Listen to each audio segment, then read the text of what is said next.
সবাইকে স্বাগত জানিয়ে শুরু করছি নতুন আরেকটা রেসিপি।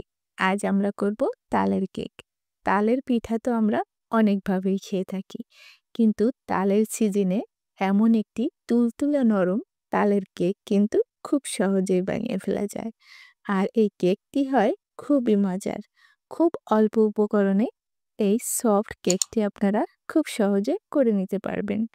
দেখুন কেকটা কতটা সফট, কতটা তুলতুলে।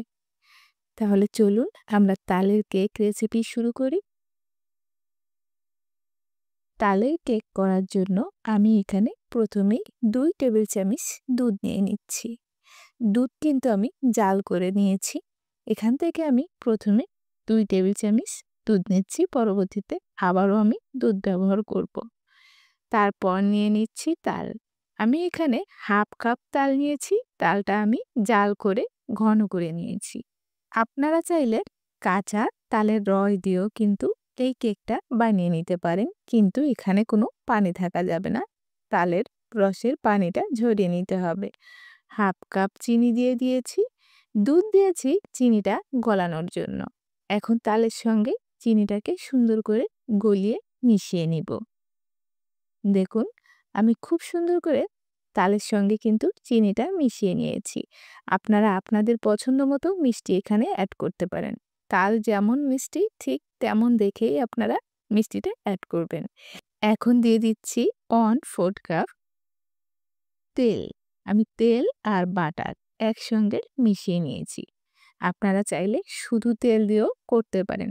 তেল অথবা বাটার অবশ্যই কিন্তু দিতে হবে, না হলে কিন্তু কেকটা শক্ত হয়ে যাবে, সফট হবে না। এখন আমি সুন্দর করে মিশিয়ে নিয়েছি দেখুন। আমি এখন শুকনো উপকরণগুলো মিশিয়ে নিব। আমি এখানে চাউলের গুঁড়ি দিয়ে কেক করেছি। আপনারা চাইলে আটা কিংবা ময়দা দিয়ে এই কেকটা করে নিতে পারেন। শুকনা চাউলের গুঁড়ি নিয়েছি 1 কাপ। 1 টেবিল চামচ নিচ্ছি গুঁড়া দুধ। গুঁড়া দুধ দিলে কিন্তু কেকের স্বাদ অনেকটাই বেড়ে যায়। 1 চিমটি বেকিং পাউডার। এখন সুন্দর করে চেলে নিব। আমি আবারও বলছি, আমি চাউলের গুঁড়ি দিয়ে করেছি। আপনারা চাইলে আটা কিংবা ময়দা দিয়ে কিন্তু এই কেকটা করে নিতে পারেন। আমার কাছে মনে হয় তালের কেক চাউলের গুঁড়ি দিয়ে বেশি মজা লাগে। এখন সুন্দর করে মিশিয়ে নিচ্ছি। আমি ব্যাটারটা দুধ দিয়ে করে নিচ্ছি। আপনারা চাইলে পানি দিয়েও কিন্তু করে নিতে পারেন। দেখুন আমি হাফ কাপ দুধ নিয়েছি। একটু একটু করে দিয়ে একটা ব্যাটার তৈরি করে নিব। আমি আপনাদের ঘনত্বটা দেখিয়ে দিব। একবারে কিন্তু সব দুধ দেওয়া যাবে না, তাহলে ব্যাটারটা পাতলা হয়ে যেতে পারে। দেখুন আমি এভাবে একটু একটু দুধ দিয়ে একটা ব্যাটার তৈরি করে নিয়েছি। আমি আপনাদের ঘনত্বটা একটু দেখিয়ে দিচ্ছি। ঠিক এরকম ঘনত্বে রাখতে হবে। এর থেকে বেশি পাতলা করা যাবে না। আপনারা দেখে বুঝতে পারছেন আমি ব্যাটারের ঘনত্ব ঠিক কতটা রেখেছি। সব শেষে এখানে দিয়ে দিচ্ছি কোরানো নারকেল। আমি এখানে 2 টেবিল চামচ কোরানো নারকেল নিয়েছি। আমি যখন তাল জাল করেছি তখনও কিন্তু একটু নারকেল দিয়ে জাল করে নিয়েছিলাম, তাই 2 টেবিল চামচ দিয়ে দিয়েছি। দিয়ে দিচ্ছি একটু লবণ।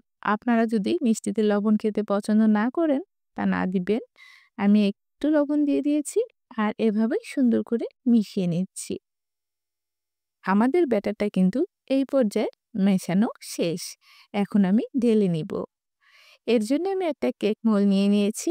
তারপর কাগজে তেল লাগিয়ে এভাবে দিয়ে দিয়েছি। তাতে করে কিন্তু কেকটা আর পোড়া লাগবে না, উঠাতে খুব সুবিধা হবে। আমি কেকের ব্যাটার ঢেলে দিয়েছি দেখতে পাচ্ছেন। একটু ট্যাপ করে নিব যাতে ভিতরে কোনো বাবলস থাকলে বেরিয়ে যায়।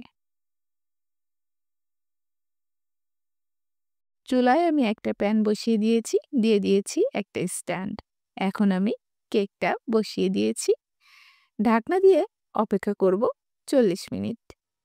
আমি হালকা আঁচে 40 মিনিট অপেক্ষা করে কেকটাকে বানিয়ে নিব। 40 মিনিট পর আমি ফিরে এসেছি দেখুন। আমার স্ট্যান্ডটা এক সাইড একটু বাঁকা ছিল, তাই কেকটাও এক সাইড কিন্তু বেঁকে গেছে। টুথপিক দিয়ে আমি দেখে নিলাম, একেবারে কেকটা তৈরি হয়ে গেছে। আমি কেকটা নামিয়ে নিয়েছি দেখুন, আর কত সহজে কাগজটা উঠে যাচ্ছে। এখন আমি কেকটা কেটে নিব। তার আগে আমি দেখিয়ে দিচ্ছি কেকটা কত সফট হয়েছে। দেখুন কতটা তুলতুলা আর কতটা পারফেক্ট হয়েছে। আমি যতটুকু ব্যাটার বানিয়েছিলাম তাতে এরকম আরও একটা কেক হয়েছে। অন্য চুলায় কেকটা আমি করে নিয়েছি আর কেকটা খাওয়া হয়ে গেছে। একটা আমি আপনাদের জন্য দেখিয়ে দিচ্ছি। দেখুন কতটা সফট হয়েছে। খুবই তুলতুলা আর খুবই সফট হয়। অবশ্যই কিন্তু তেল কিংবা বাটার দিতে হবে কেকে, না হলে কিন্তু কেকটা শক্ত হয়ে যাবে।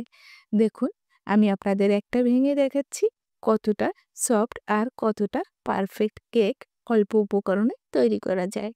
আমার কেক রেসিপি আপনাদের কাছে কেমন লাগলো অবশ্যই কিন্তু কমেন্ট করে জানাবেন। ভালো লাগলে একটা লাইক দিবেন, আর আমার চ্যানেলে নতুন কোনো বন্ধু আসলে অবশ্যই কিন্তু আমার চ্যানেলটিকে সাবস্ক্রাইব করবেন। তাহলে আমার নতুন রেসিপি সবার আগে পৌঁছে যাবে আপনার কাছে।